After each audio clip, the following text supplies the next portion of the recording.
Hello and welcome to Palace Intrigue. I am your host, Mark Francis. The Duke of Sussex is once again the subject of scrutiny following a whirlwind visit to war-torn Ukraine just days after attending a security-related court hearing in London. Royal correspondent Richard Palmer told the Daily Mail, "The reaction has been uniform. People are saying, hang on, he's come over because he needs police protection because he's not safe in the UK, but then he's gone to a war zone in Ukraine." The visit is also raising eyebrows in political circles, with suggestions that the prince's public display of support for President Zelensky could complicate matters upon his return to the United States. "I'm sure it will not go down with some in the Trump camp," Palmer warned.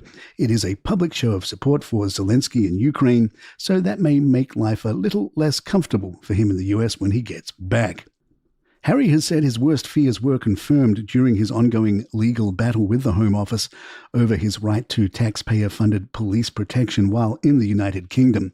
In an interview with the Telegraph, the Duke said, "People would be shocked by what's being held back," and described the legal disclosure as really sad.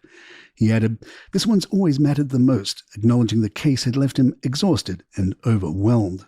It has also been reported that Harry privately believes the original security decision was designed to discourage his and Meghan's decision to step back from royal life and relocate to the United States, an assertion strongly denied by Buckingham Palace sources. Harry explained, "We were trying to create this happy house." Dai Davies, former head of royal protection at Scotland Yard, told the Mail on Sunday he is given a liaison officer who has access to the most up-to-date intelligence reports. The idea that he needs 24/7 armed protection is ridiculous. So too is the idea that Britain is unsafe for him. Sources close to the original 2020 decision have also pushed back strongly, stating that neither Prince Harry nor his legal team raised the argument at the time that the changes were designed to trap him in a royal life. "This is a new argument," said one senior Home Office source. Another insider with ties to the then Home Secretary Priti Patel maintained that the decision by the Royal and VIP Executive Committee, RAVEC, was strictly professional. It would be beneath the Queen not to allow RAVEC to do their job professionally or make leanings against them, the source said. It is understood that RAVEC would have consulted Her late Majesty on the matter before finalising the security downgrade. One palace insider described the situation as intensely personal, noting, "There are fears about what he might do if the decision goes against him. This could not come at a worse time." Another source added, "It is a veiled threat, essentially that he will tell all if it doesn't go the way he wants it to."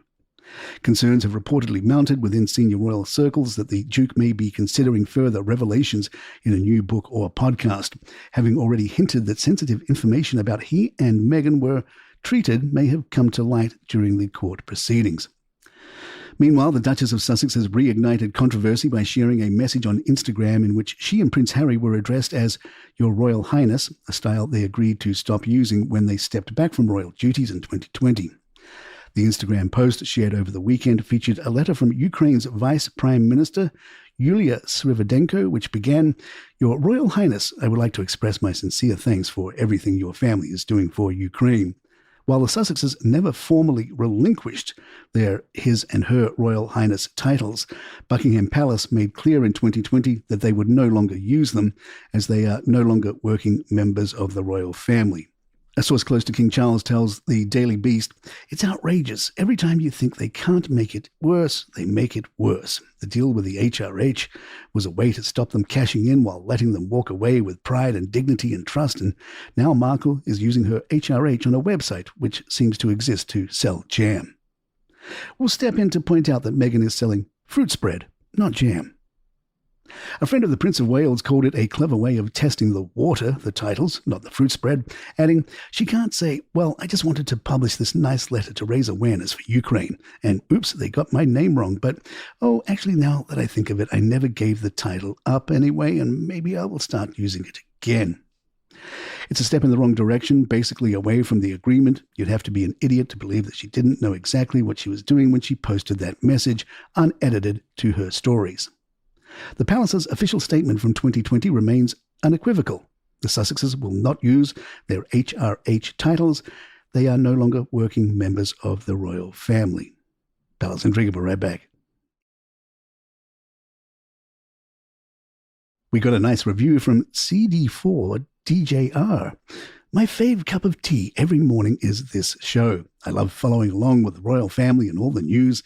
I'm always curious what's going on with Meghan Markle and hope that one day she'll wake up and realize why so many people dislike her. It's not about racism. The red flags were there from the beginning. She had such a grand wedding, but only one member of her family showed up. The fact she's disowned her whole family, and sadly now Harry with his family too, is alarming in who she truly is.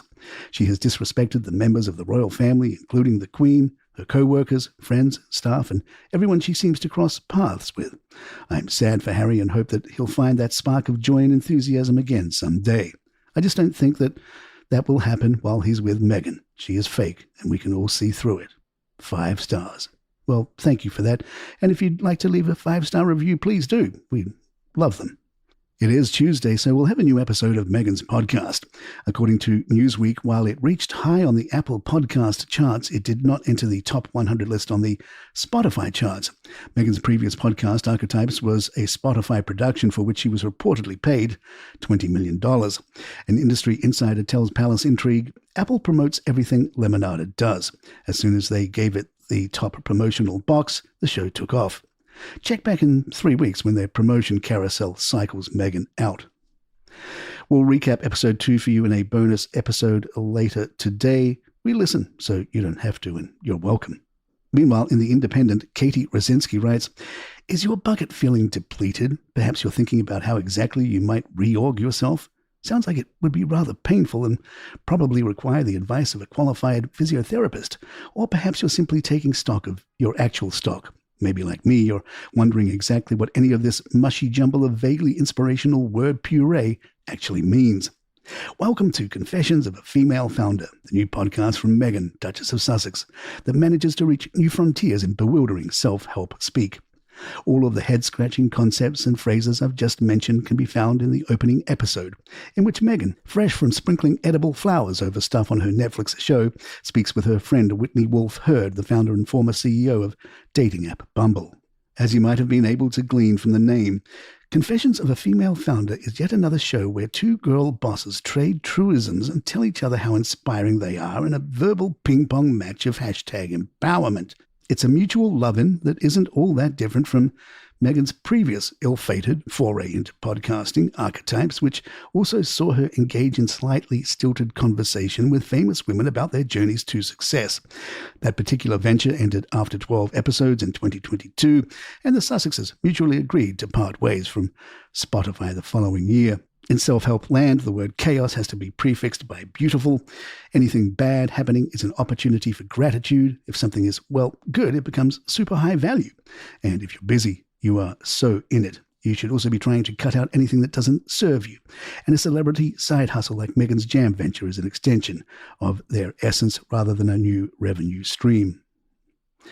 Meghan is said to be courting her new Montecito neighbor, Jennifer Aniston, to guest on Meghan's podcast.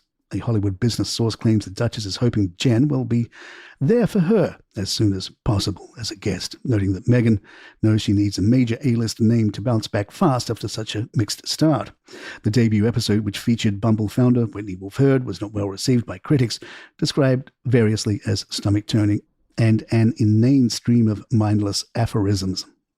Despite the British tabloids describing Meghan's podcast as struggling, we did find it at number 3 on the Apple charts when we last checked on Monday. A reminder, we'll save you the trouble of listening to Meghan's podcast by dropping a bonus episode of Palace Intrigue later today, in which we'll share the highlights of episode 2. And there you have it. If you'd like to email us, our address is thepalaceintrigue@gmail.com. Please follow us on Spotify, Apple, or the app of your choice, and leave us that 5-star review if you're enjoying the show. I'm Mark Francis. My thanks to John McDermott. This is Palace Intrigue. Good times.